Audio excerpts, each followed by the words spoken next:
हाय YouTubers.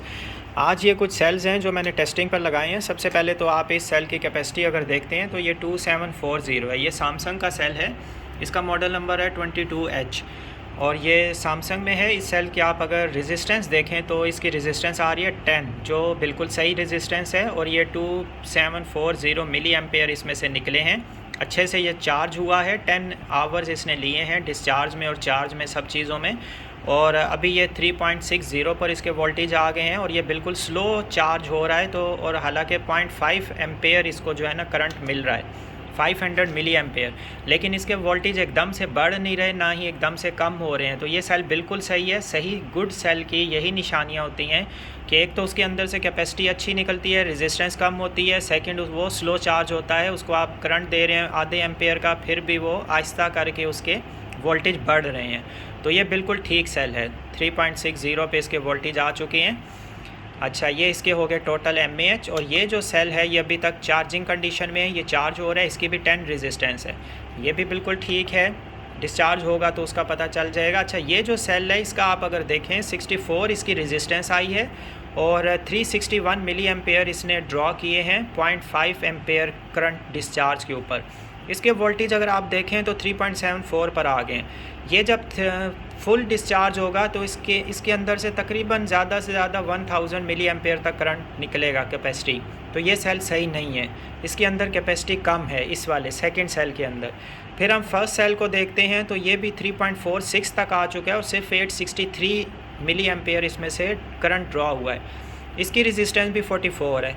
तो इसके अंदर से भी हमें सही मिली mAh कैपेसिटी नहीं मिल सकती। अभी से ही इसका आइडिया हो गया है। इसकी रेजिस्टेंस देखें 64 है, कैपेसिटी अच्छी नहीं है। इसकी रेजिस्टेंस देखें, इसकी रेजिस्टेंस भी 44 है, ज़्यादा है, कैपेसिटी अच्छी नहीं है। इन सेल्स को देख लेते हैं। इसके अंदर से आप देखें सिर्फ और सिर्फ 976 मिली एम्पेयर करंट ड्रॉ हुआ है और यह जल्दी से वापस चार्ज भी हो गया है। तकरीबन 4 घंटे के अंदर अंदर डिस्चार्ज भी हो गया और चार्ज भी फुल के करीब पहुंच गया। और 60 मिली जो है ना इसकी रेजिस्टेंस है। ये भी ठीक सेल अच्छा नहीं है, बेहतर नहीं है। उसके बाद ये देखें, इसके अंदर भी 981 निकले हैं, इसकी भी 125 रेजिस्टेंस है, ये भी सेल ठीक नहीं है। फिर इस सेल की अगर हम बात करें, ये सेल बेहतर है। इसके अंदर 2000 mAh तक का करंट ड्रॉ हो जाएगा, 7 घंटे इसको लगे हैं, 35 रेजिस्टेंस है, 3.48 पर इसका डिस्चार्ज वोल्टेज आ चुके हैं।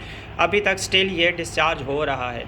तो ये सेल के अंदर से कैपेसिटी अच्छी हमें मिल जाएगी। इस सेल को देखें, ये 3.85 पर है और 805 मिली एम्पेयर निकले हैं। ये सेल भी तकरीबन 1200, 1400, 1500, 1700 तक पहुंच जाएगा।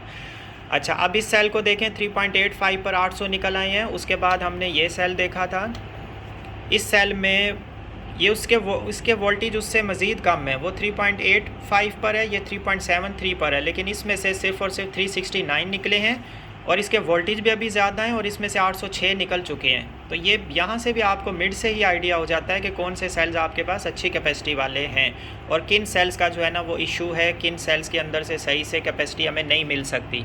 इसके बाद एक और चीज़ आती है कि जो सेल्स हीटअप हो रहे हैं वो यूज़ कर सकते हैं कि नहीं। तो जो सेल आपके हीटअप हो रहे हैं, गर्म हो रहे हैं, उन सेल्स को आप यूज़ नहीं करें, क्योंकि वो सेल्स आपको अच्छी कैपेसिटी नहीं दे सकते हैं। सेकंड, अगर अच्छी कैपेसिटी देते भी हैं, हीट होने की वजह से उनके अंदर जो है ना डिस्चार्ज और हीट करंट की जो कैपेसिटी की लॉसेज हैं वो बढ़ जाती हैं। क्योंकि करंट लॉस हो रहा है, उसके अंदर वोल्टेज लॉस हो रहे हैं, इसीलिए वो हीट की शक्ल में सामने आ रहे हैं। तो जो सेल्स हीट हो रहे होते हैं वो चार्ज होने में ज़्यादा टाइम लेते हैं, डिस्चार्ज भी जल्दी हो जाते हैं, क्योंकि वो हीट होने की वजह से हीट एनर्जी में उनके जो करंट कैपेसिटी है वो कन्वर्ट होके हीट एनर्जी में तब्दील हो जाती है।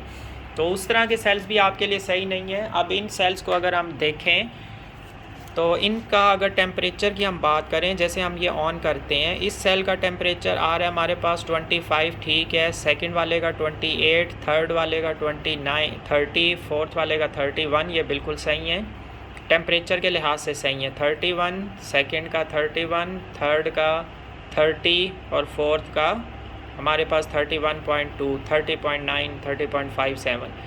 तो हीट के हिसाब से तो ये सेल्स ठीक हैं, लेकिन कुछ सेल्स के अंदर की कैपेसिटी वोल्टेज उनका इशू है, वो एक अलग है। लेकिन हीटअप नहीं हो रहे तो ये एक अच्छी बात है। इनके अंदर इंटरनली जो है ना हीट लॉसेस नहीं हो रही। तो इस तरह के जो सेल्स होते हैं, आप अच्छे सेल्स आप वही यूज़ करें जो हीट ना हो रहे हों, जिनकी रेजिस्टेंस कम है, जिनके अंदर से mAh आपको अच्छे मिल सकते हों और अच्छे मिले हों, वो वाले सेल्स आप यूज़ कर सकते हैं। इसके अलावा ये जो सेल्स आते हैं पैनासोनिक के, ये सेल्स काफ़ी अच्छे होते हैं, इनके अंदर से अच्छे mAh आपको मिल सकते हैं। ये सेल्स हो जाएं चेक, उसके बाद मुझे ये वाले सेल टेस्टिंग पर लगाने हैं, फिर इनके जितने mAh आते हैं मैं इंशाल्लाह आपसे ज़रूर शेयर करूँगा। वीडियो को लाइक करें, चैनल को सब्सक्राइब करें, जो भी रिज़ल्ट आएगा मैं सारे के सारे रिज़ल्ट्स आपसे शेयर करता रहूँगा।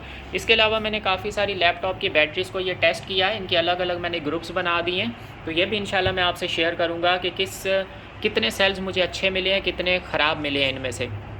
जैसे ये रो आप देख सकते हैं, ये 800 में है ये वाले सेल, ये 900 में है, इनकी सबकी कैपेसिटी 900 में निकली है, इनकी 1000, ये 1100 में, ये 1200 में, ये 1300 में। 1400 में कोई भी नहीं निकला, वो खाली है। ये 15, 16, 17, 18, 19, ये 2000 में और ये 2100 में, और ये एक सेल 2200 में मिला है। उसके अलावा कुछ सेल्स ऐसे मुझे मिले हैं, जैसे ये 3200 में मिला, ये 25 में, ये 37, 80 mAh का भी सेल निकले हैं। इसमें से काफ़ी सारे सेल्स अच्छे निकल आते हैं, कुछ जो हैं वो इस तरह से हल्के फुल्के निकलते हैं, उनको आप किसी और चीज़ में छोटे बैटरी पैक्स में यूटिलाइज़ कर सकते हैं। तो ये इन सारे सेल्स की डिटेल होगी। आपसे मैंने ये डिस्कस किया कि कौन से सेल्स आपको यूज़ करने चाहिए बैटरी पैक में, कौन से सेल्स आपके लिए अच्छे हैं जो हीटअप ना हो, जिनकी रेजिस्टेंस कम हो और जिनके वोल्टेज एकदम से डिस्चार्ज या चार्ज करते हुए कम या ज़्यादा एकदम से वोल्टेज ड्रॉप नहीं होने चाहिए। तो इस तरह के सेल्स आप बैटरी पैक में बिल्कुल यूज़ कर सकते हैं। चैनल को सब्सक्राइब करें। Thank you. अल्लाह हाफ़िज़।